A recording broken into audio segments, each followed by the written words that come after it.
Welcome to First Class Counselors, where we give counselors insider tips and advice on how to make a camper summer the best it can be.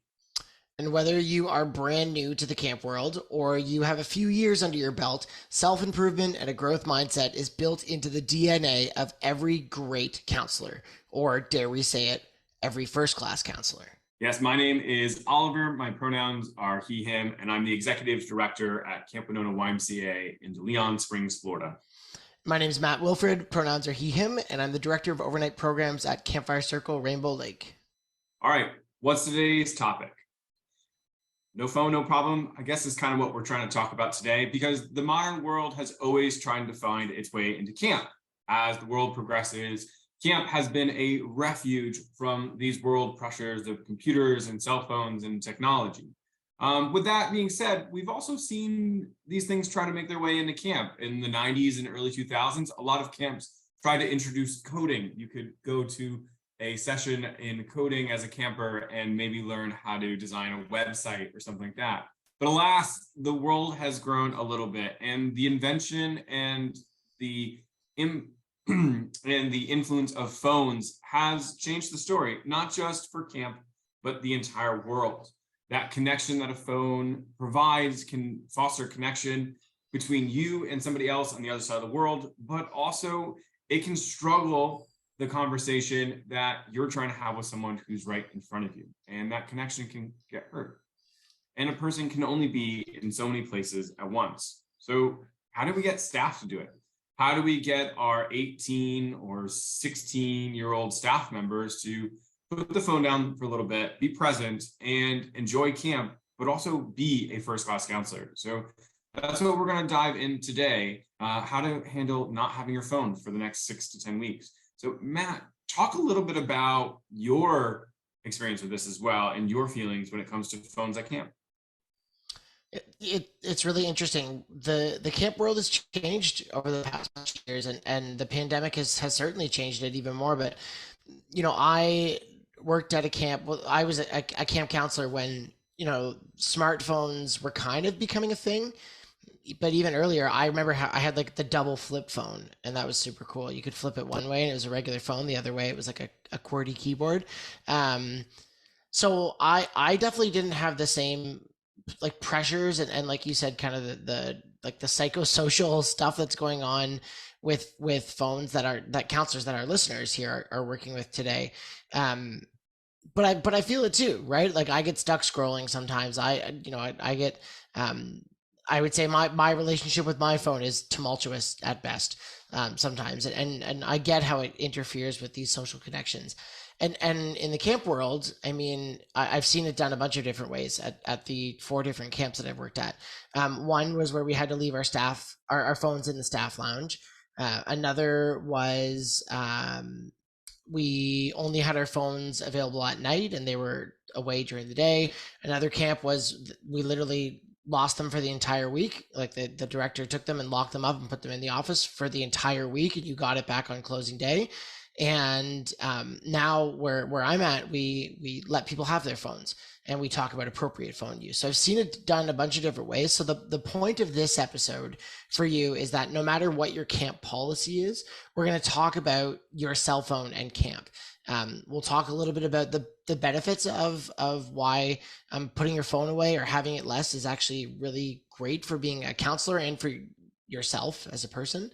And we'll talk about if your camp allows phones, what does that relationship look like? And what does it look like in the context of working with kids who are like, they were born in the social media age, right? And like anything at camp, it's an opportunity for us to role model healthy behavior when it comes to technology. So it's a very interesting world that you, our listeners, have found yourself in camp's history. So we're going to try to navigate those waters, knowing that you as a camp counselor don't necessarily have a say in the policy of the camp that you're working with. So we want to be helpful no matter what. But B, the whole mindset around cell phones is something that we should think about and have a really intentional conversation. So I'm excited to dive into this episode with you, Oliver. All right. Yeah, no, I think it's such an exciting thing. And I think it's a hot topic for camp directors too. And it has been for a few years. And things got a little bit, covered during COVID. There was kind of one big topic everyone was talking about, but this was probably one of the most serious conversations, or one of the more serious conversations camps were having pre-COVID. And I think it's going to be something that will start getting introduced back into camps. And how do camps want to handle this? And I don't want to say is it a battle they pick, or is it a battle they kind of um, lean away from? But as they go down that road, it's going to be a huge conversation topic as camps, I think, are kind of getting back on their feet in the new camp world. So let's talk a little bit about why putting your phone down is still a priority, whether your camp allows phones or doesn't allow phones. There is still a little bit of a goal here for you to put your phone down while at summer camp. And I'll kick it off a little bit. So when you are putting that phone down, there's a couple of things that I really want to emphasize. And the number one I want to get right off the bat is it is about camper and counselor safety. And it's one of the big things that camps are worried about when it comes to phones, right? A lot of times you'll go into a childcare facility or even a camp and you'll see very simple warning whenever it comes to even bathroom facilities, right? No phones or pictures are allowed to be taken in these areas. So right off the bat, we're just talking about how to make sure child sexual harassment, child sexual abuse, all of those things are being avoided because phones have the ability to do things that are highly inappropriate. So you do need to be careful about the fact that you have what is essentially a weapon against keeping these children safe in your pocket at all times. Be careful. Make sure that if you do have your phone on you, you're using it in appropriate manners, and that other people are doing the same, right? If you see other staff who might be taking their phone out in areas or facilities that it really shouldn't be, make sure you say something, do something about it. The next part of this, really, really important as far as that camper and counselor safety, is just making sure that your phone is away, right? Don't have your phone out all the time because you're not present and you wouldn't be able to take care of things that are happening around camp. So those are really my two big emphases when it comes to camper and counselor safety. It's not just for your camper safety, but for your safety as well, that you're making sure you're managing your phone use properly. So Matt, I think you kind of dive in on some of these premises of how the mindset should be when you have your phone around you. And can you talk a little about that? Right. And I guess this is kind of to advocate a little bit for that perspective. If you are working at a camp that doesn't allow you to even have your phone, there's some reasons why behind it, and some are very tangible, like camper and counselor safety. Oliver talked about photo sharing and whatnot, but also supervision, right? You're not going to be on your phone when you're belaying a kid on the rock wall or trying to supervise them at the waterfront, because you're literally not doing the thing you need to do to keep them safe.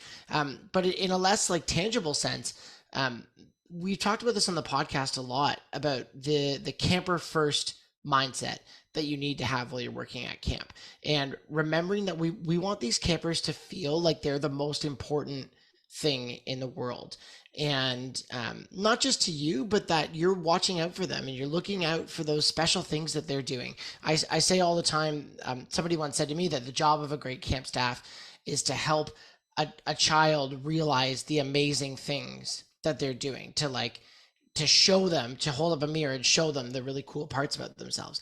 And it's harder to do that when your noticing abilities are hindered by you getting distracted by your phone, whether it's a text. And some of these things are for good reasons. I'm not going to say that phones aren't helpful and useful tools, but in the context of being a great support to our campers, they definitely get in the way, especially when not used properly. And the focus on your campers and even your coworkers' well-being is really important. And that noticing ability, the ability to not be, changing your focus every 5 minutes, every ping, every vibrate of your phone, is huge. You're going to notice things that you didn't before when you just watch campers play, or better yet, when you play with them. And you're not going to get in the middle of a soccer game and then stop because you got a text or because you're getting a call, right? So the benefit of, and why some people ask to put phones away, is because just of the pure distraction factor, from a safety one, but also from, that camper first mindset. let's move into our next topic, which is just keeping this connection to the world. Obviously, if you're putting your phone away, and in our modern world, we're keeping our phones on us almost all the time, and we're ready for those messages, right? I don't think I can go an hour without someone wondering, why hasn't Oliver messaged me back nowadays? So how are we supposed to do this for months during the summer, or maybe a week before you really get on your phone to answer maybe some of those emails or texts that people are sending you, or getting your snap score back up to speed? So Matt, you are excellent, I think, at teaching this topic. So please, what are some ways to help us stay connected to the world outside of camp? First of all, I like, Oliver, the low key brag that you started that with, being like, well, people, if I didn't respond in an hour, people would be so worried. That's because you got so many friends. I get it. Oh, hold on. How That is nice. the people who are trying to get a hold of me are typically like my boss, my mom. If my cat could text me, my cat would definitely be trying to text me. Why is there no food in the bowl? Why have you been outside of the house all day? Where are my pets? Yeah, that's fair. Um, yeah, and it's interesting. Like I think about my relationship to my phone, even as a camp director when I'm on camp. And I think developing healthy tech use and healthy boundaries when it comes to this cell phones at camp is really important. And I think what you go into the summer with, the mindset and the intention that you go into your summer with, is almost as important as the rules you have for yourself or the camp rules when it comes to when you're at camp. So I've definitely said this before, but letting people know that you're working at camp. I've seen some people, some directors, I think Beth and Travis Allison, Camp Hacker, Camp Code, they always encouraged us when we were their staff to put a little like post on Instagram, like your last post on Instagram before the summer is like, I'm at camp this summer. You might not hear from me. This is how you can get in touch. And maybe there's like a phone number or an email or whatever. And just making sure that people know, like and I notice this with counselors that I work with. Sometimes they're like, well, my parents, they need to get a hold of me. Like they need to do this. And I said, well, I get it. I get it. Things come up, family needs, you're worried about people's health during the pandemic. I get all of those things. And we're going to give you, at least our policies are at camp, is that we're going to give you that time. It's just not while you're looking after kids. And if something is truly urgent, they can call the camp office. So maybe your camp has a policy like that where they can call the camp office to like get a hold of you if it was an emergency. Different policies for different camps. The other thing that I can suggest is, because sometimes you're going to be at a camp where you don't have cell service, like you just cannot access the internet or your text, and it happens. So a suggestion that I have is, if you know when your time off is going to be, if you have like a 3-day break or something like that, or it's weekends even, to find a friend at home that will be like your advocate. Maybe when you go out, you're going to buy them a beverage of some sort for the work that they're going to do, being your personal assistant a little bit. But if Oliver was my friend at home, I would say, hey Oliver, I'm going away for the summer, but if our friends make plans, these are the weekends I'm free. Can you advocate for me? Because I still want to see you. I just won't be able to make those plans. So having a friend help be your advocate in that sense, I think is my big point in like staying connected to the outside world. But to counter that a little bit, I would say just don't forget to embrace the world that you're in this summer. Just like it's kind of the opposite. Like your friends and your family and those people will be there for you when camp is over. When the 2 to 4 months you're at camp is over, they'll be there for you. Who won't be there for you in person will be your camp friends, right? This is the opportunity, your real life opportunity to hang out with those camp people. Sure, you'll be able to connect with them online, but what a cool place like camp to connect with those people. I remember all of the like late night, like the games. I think I talked about Up Pong or Sorry Baby, the game my friend and I made up on the podcast. Maybe I'll make it as my eggle someday if we didn't. But like we made that up because we weren't on our phones. We just like had ping pong paddles, a round table, and time on our hands, and we made up this awesome game that I still play today. And just, you won't get opportunities like that very often in the non-camp world. So just don't forget to, while you're trying to connect with the outside world, embrace with the inside world a little bit too. Yeah, personally, Matt, you've just made me think. One is when you leave for camp, it should be like the beginning of the Titanic when Jack gets on the boat and they're waving to everybody on shore when the Titanic leaves. Hopefully, different ending. Right. But then at the same point, right, when you like before summer even starts, have your like landing date. Like this is the date that I am going to be back into Right. the world, right? Tell that one friend or send out a calendar invite or like a fancy like email invitation or text invitation, whatever you want to do, that says, hey, you guys, just want you know, on August 12th of 2023 will be the like Matt homecoming. And we're all going to get together. We're going to have a grand old time. We're all going to celebrate me being back. I'm going to photo dump you all of what my summer was like and like tell all these amazing stories. And it make it something that maybe your friends look forward to. And then the fun part during the summer is you send your friends Easter eggs. You'd be like, hey, just want to let you like FYI friends, this is a story that you have to ask me about when we get to the party at the end of the summer. Ask me about the kid who threw up in bed at 2 o'clock in the morning. It's wild. You're not going to believe it. And then you get to spill the tea and have a lot of fun with your friends at the end of the summer and get to explain those things. I think some other things that are really important is, this is crazy, but I bring up letters all the time. I'm not the best at writing them, but I feel as though like if you can write letters home, and if you maybe even send like 3 or 4 letters in the summer to a friend, a family member, someone who matters to you, right? That can kind of a little bit of consistency where they start to look forward to them during the summer, right? It's a way that you're staying connected, and they may even send letters back, right? And I think because we don't get them, because they don't happen as often as we do in our modern world, that every letter is a bill, everything is a piece of marketing, like that's just what mail is today. I think that if you're writing some, not even heartfelt, but just letters to friends that show you took the time to sit down and thought about them and wrote this like 1-page part of your life towards them, I think that just has so much meaning. And if you do it 2 or 3 times or 4 times in a summer, you could maybe like foster even deeper connection with your friends, because to them, that's you saying, hey, you matter. Like in all of this summer where I'm not texting people, I'm not emailing people, I'm still finding the time to sit down at swim while my kids are swimming and I'm just sitting on the beach observing them to write this letter to you and let you know how my summer is going. You still get your phone some nights, like Matt said, so don't worry. Like you can still catch up with people on those nights when you have it.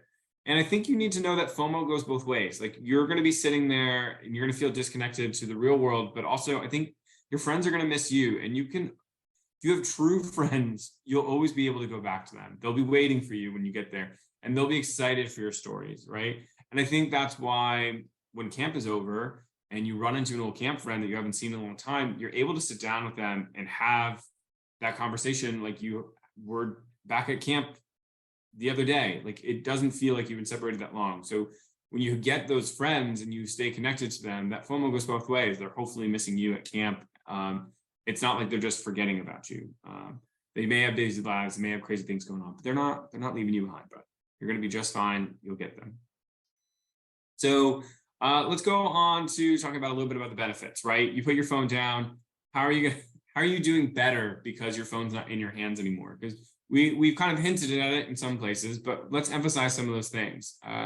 And I really want to emphasize one thing that, there's a lot of things that are on top of the list, but this is one that I've noticed that I think is really significant with especially my staff right now, is I've noticed that my staff have started being able to separate things that are important versus unimportant moments.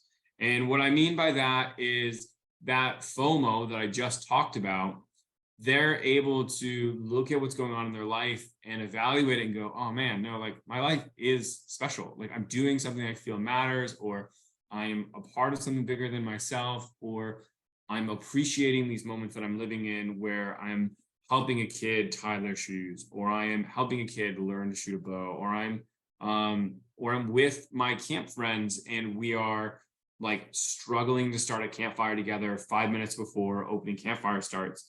Are we going to get there? I don't know, but we're doing this together. And those moments start to become infinitely more valuable to them.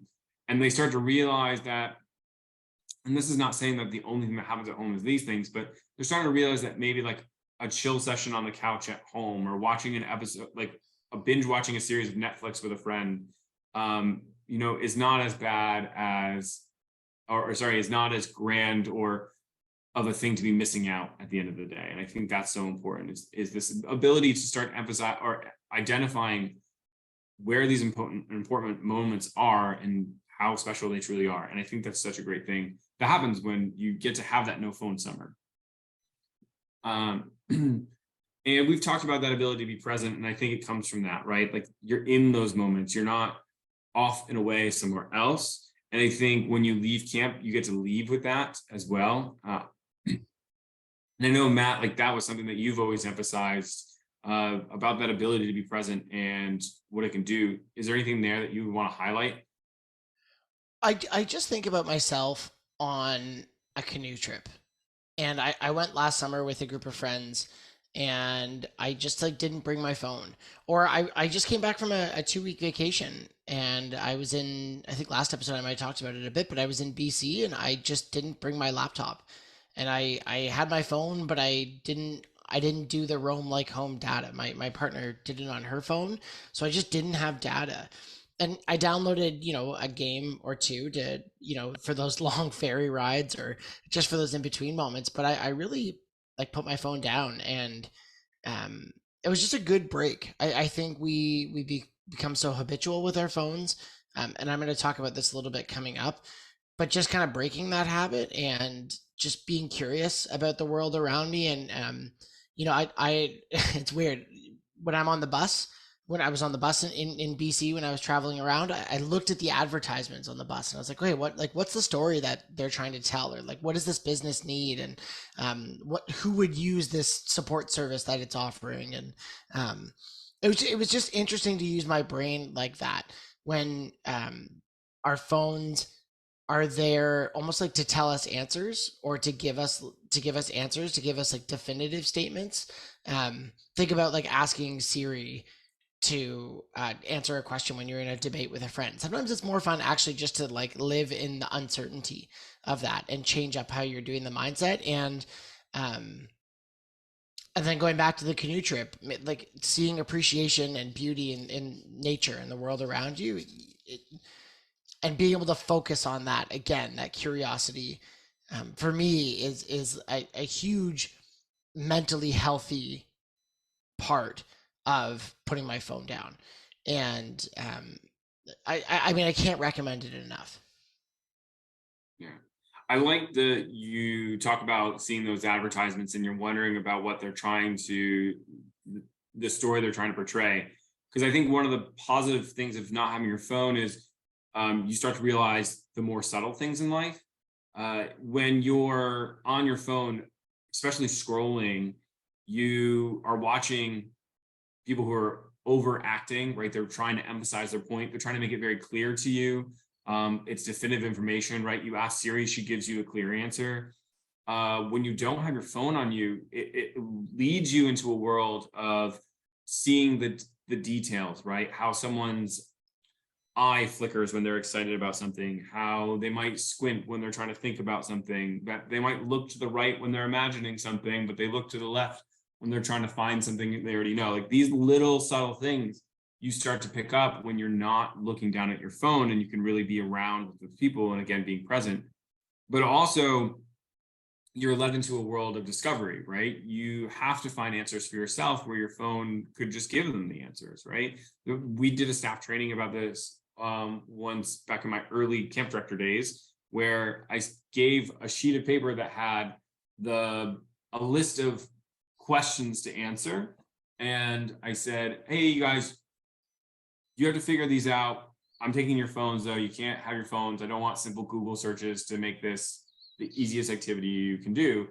And the things on there were general questions. So some of them were like, how tall is the Eiffel Tower? How many teeth does a whale have? right? Whales don't have teeth. It's a trick question, right? But then on the other side, I had another group, and I said, hey, look, you guys can let me see, one group was a phone group, one was a non-phone group, I can't remember, Right. but so one group that didn't have their phone, now they have to go and problem solve, right? So they have to run around camp, and they got to ask somebody like, what kind of teeth do whales have? How many teeth does a whale have? Like, right? And then someone's like, no, they have like these rush things, and then the krill gets stuck in them, and then that's how they eat. And all of a sudden they've engaged with people, they've had to get moving, and it is this amazing experience of like problem solving. So I recommend it if you're going to be a leadership staff member or a director this summer and you want to emphasize that experience.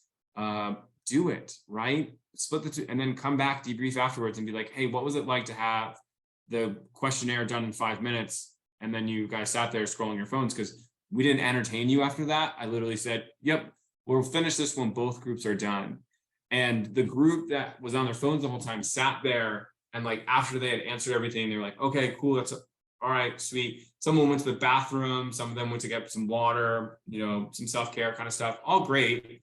But then the other group comes back from their little adventure of finding out all the answers, and they were like huffing and puffing. They're like, we did it. We found out whales don't have teeth. You're like, all right, cool, that's awesome.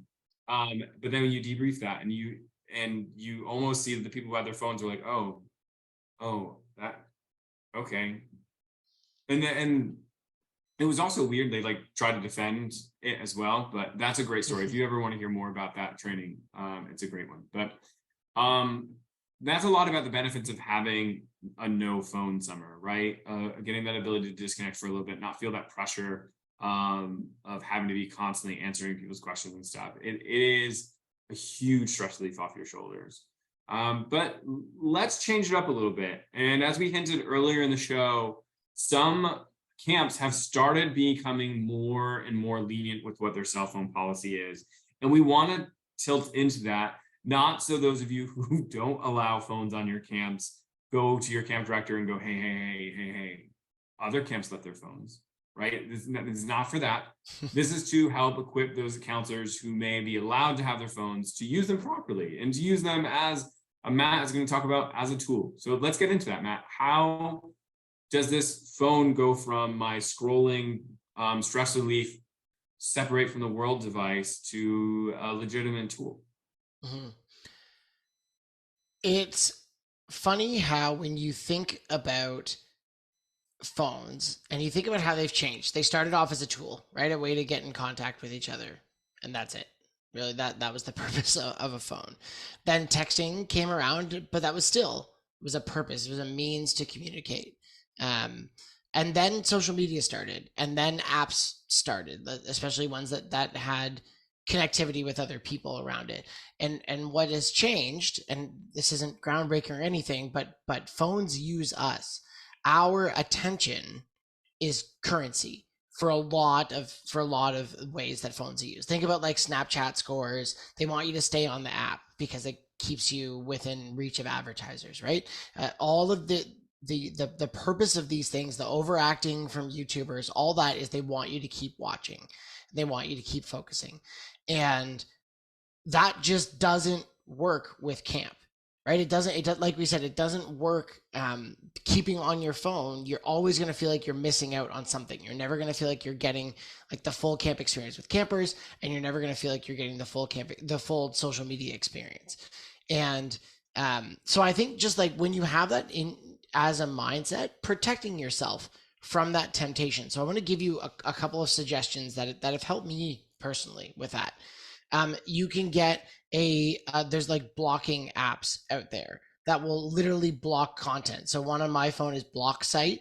I'll link to it in the show notes. And literally for free, you can put 5 websites into your phone and one like content filter. Like if you're really love sports, you can content filter for sports, and any sports website will be instantly blocked. But if I'm at camp, I could block like Reddit, YouTube, TikTok, and that would be gone. And you could also just delete the apps too, so that the only way you could go on is from your browser, and then you block it from your browser, so you're just completely like not able to use it.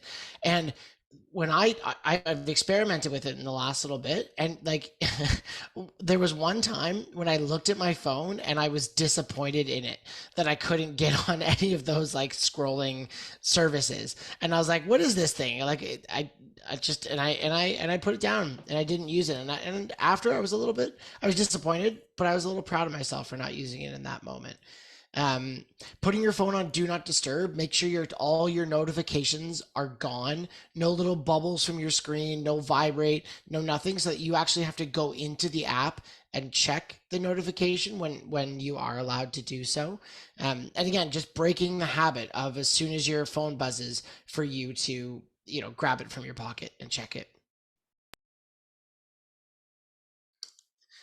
The another tip that I would give you is get it out of your pocket and put it into your backpack. If you or just put it away, put it in a locked box in the staff lounge, or see if there's a place where you can put it at camp. Again, just gets rid of the temptation. If you feel it in your pocket, you see the little outline of it in your pants pocket, you're more likely to check it. I remember reading somewhere saying like, if you ever really want to show someone that you care about the conversation you're having, like you're out at a coffee shop or whatever, take your phone, don't just flip it over, put it away, put it in your coat pocket hanging off the back of your chair, and you're showing that person, hey, I'm really focused on you. And because even looking at your phone is going to take your attention away. It's scientifically proven to break your focus, so getting it away from you is just a good way to break that the habit. The last thing I'll say here is, if you have your phone and you ever pull it out in front of a camper, whether it's for a use that is good, like if you have a camp appropriate playlist on Spotify and you want to use it to amp up a session, um, or you're answering, maybe you use a group text for your staff team. Remember that you're teaching a lesson. That's Travis Allison's grand unifying theory of camp is IAAT. I am always teaching. You are teaching a lesson to campers when you're using your phone in front of them, right? And we should be role models of healthy technology use, that we're not sitting at the dining hall table scrolling instead of talking to each other, because camp is about connecting in those moments. And then just the final warning of personal and professional boundaries when it comes to kids. Personally, and I advise people this. I don't make a lot of rules, but I advise that I never use my phone with a camper also watching my screen. Because even if I go on like notification free, do not disturb, I have the blocking app up, you don't always have control of everything coming in on your phone, or you might not remember to put it on do not disturb. So I can't control when some of my best friends who don't work at camp and maybe are a little less camp appropriate send me a text and it comes in and the preview reads at the top of my screen. Or even, Oliver, you were talking about that a YouTube video. If you're on your YouTube account, your recommended videos are going to come up, and maybe it's not the most camp appropriate stuff that you want a camper to see in your like coming up videos, or the next thing you swipe to. So just really remember, because that could get you in a lot of hot water. So just really remember the lessons that you're teaching, and I think it's fair to say that you want to stay connected with what's going on at home, and that's totally fair. Again, though, it just can't take away from the focus of taking care, like safety wise, of the campers in your care, and helping them feel like they're super important to you. And there's so many points there that I love. Big one, put it in the backpack, right? Don't have it in your pocket, put it in the backpack. I think that's phenomenal. I think putting your phone away in front of people is like such a huge gesture to say like, hey, look, like I want to focus on you right now. And then you can even emphasize a little bit, like if you're sitting with people, right? Maybe not at camp, but like if you're just sitting with people and you're like out at a restaurant, like I would take my phone and be like, hey, real quick, I want to get a picture. You take the picture of all of you guys together, and then you're like, all right, cool. And you put your phone away and you're like, I'm so excited to have lunch with you guys right now. Right. And it's like, hey, I want to capture this moment, but I'm role modeling that my phone is just a tool and it's going away so that I can enjoy that moment with you guys. You know what? If I want to post about it, if I want to put it on my social media or send it to people on Snapchat or whatever, I'll do that after the meal. I want the meal to be for us. And then afterwards, I'll do whatever social media that I want to put up. But I want to have this moment with you and I wanted to capture it real quick. I think it's a beautiful way to maybe do it. And then Matt talked a little bit more about like having your screen out in front of kids, and he's 100% right. Whatever could come up on your phone. I just started Camp's TikTok, and TikTok doesn't know who I was right off the bat, right? And the one thing that has been blowing my mind is the amount of inappropriate content, or at least content that I feel slightly inappropriate about, right? Like popping up on TikTok, trying to figure out what I like, because it doesn't have anything, I guess, to run off of right now. And it is vastly different to what I have on my Instagram reel. My Instagram like stories are people out hiking in the woods and like sports and maybe some like nerdy Marvel stuff, which is basically the three-prong Oliver attack: nature, sports, geek.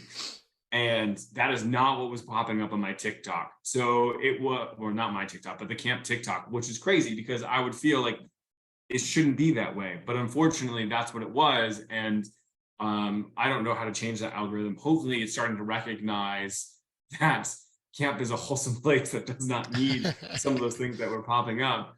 But yeah, no, Matt is 100% right. You have no idea what's going to pop up on your phone at any point in time. And it might just be like that one thing that your phone at that moment, or that algorithm says, let's throw up something random right now, see if it catches, see if we can get them to fall into this other world of TikTok or Instagram that we have. So yeah, great points, Matt. And I'd like to emphasize it too. If your camp is allowing your phone, there is still such a thing as too far, right? Like your camp is not allowing you to have your phone, so you can just sit there on Instagram all day, like we were just talking about. But it's a tool, like Matt was saying. So they might be asking you to take pictures around camp because you might be from a smaller camp, and they're one photographer or no photographer, the camp director who has their phone, can't get around and get pictures of every single kid to make parents happy. And it's just an emphasis, right? Like if you have that phone and your camp director is asking you to take those photos, it's important because those photos of those kids are things that their parents want to recognize their kid is healthy and having fun.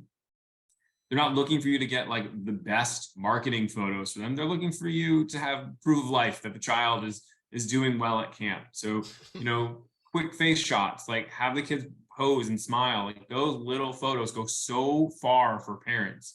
And you never know, you might be the one who's lucky enough to take a picture of a kid that the parents will then make their screensaver photo. That's what I challenge my staff to do, is like, can you get that like screensaver photo? Because the screensaver photo is not the kid like playing soccer. It's usually the kid just sitting there like smiling for the camera. And that's all parents want at the end of the day. So, maybe you're that person who's taking those photos. The next one is, it's for emergency procedures. When I started changing my policy to say staff can have their phone, the biggest thing for me was saying, oh, I feel like I would be a dumb person to take away one of the best forms of communication in our modern world in the case of an emergency. Like at camp, we emphasize how important it is to have this disconnection and not have phones.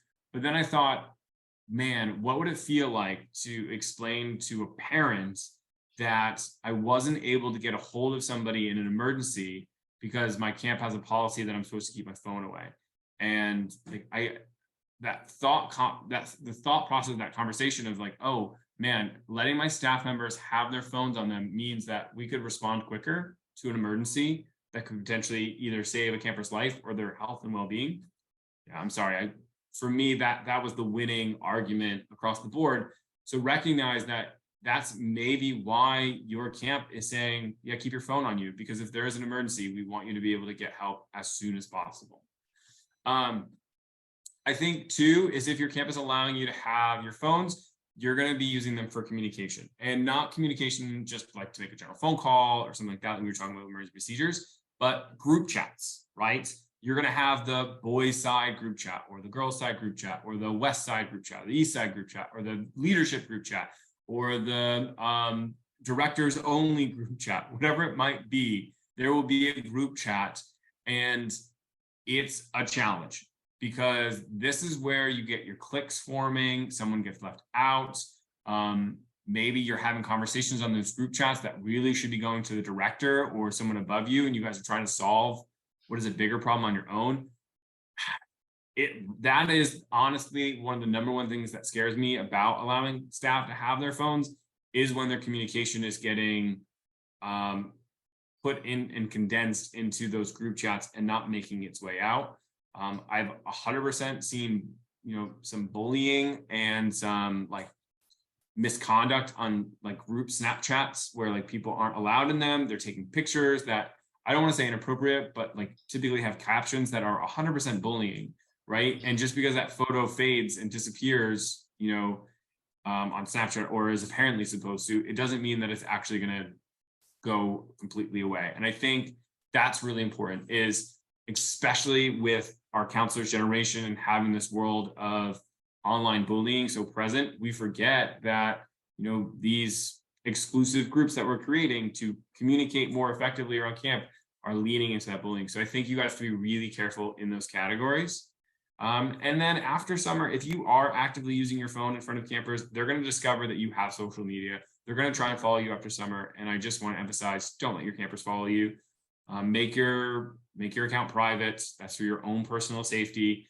There's nothing dumber than having a bunch of like even like 16, 17-year-olds trying to follow you, let alone like 12, 13-year-olds who are following your social media. Like, don't allow it to happen. Don't allow it to happen.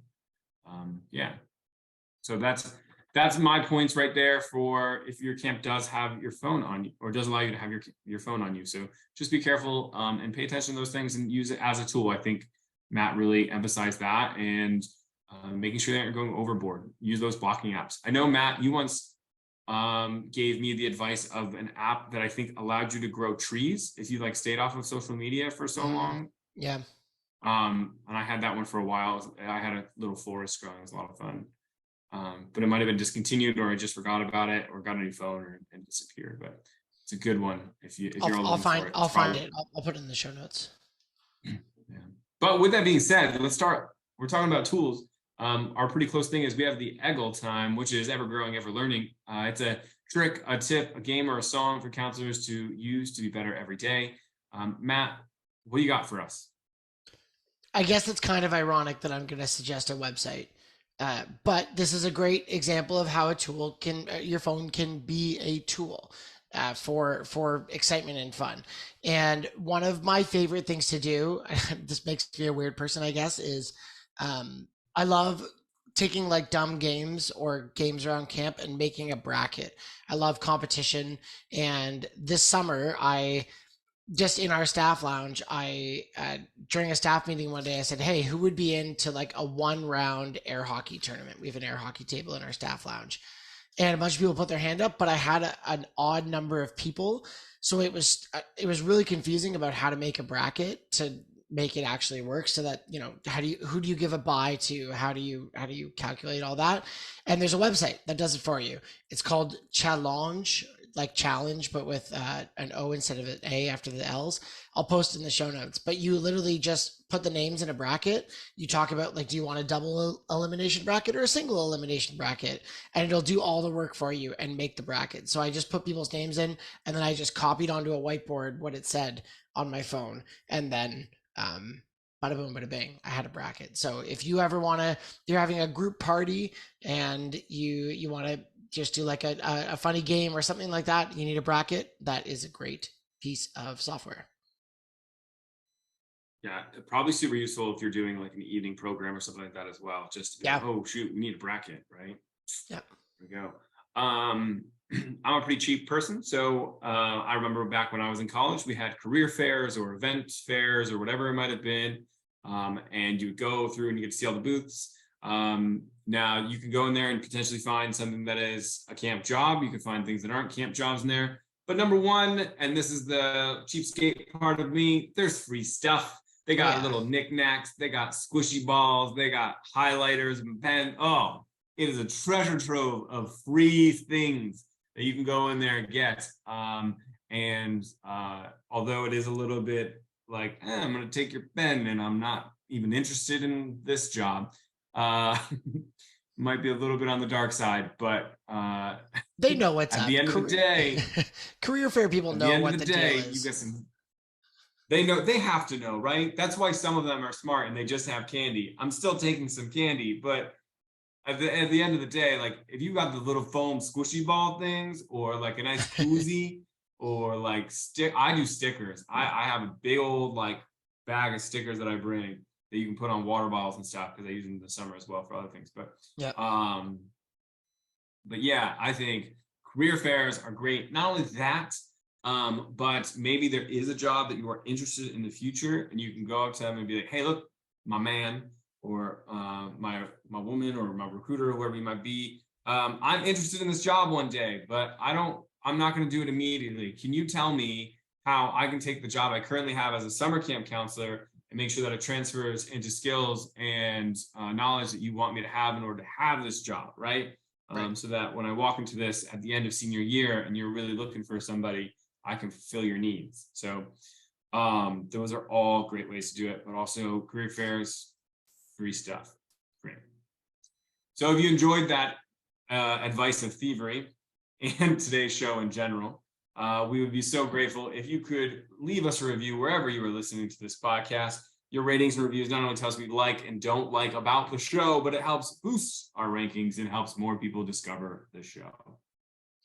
And please don't forget that you can find our show notes. We put a couple of things in there from this show at gocamp.pro/FCC.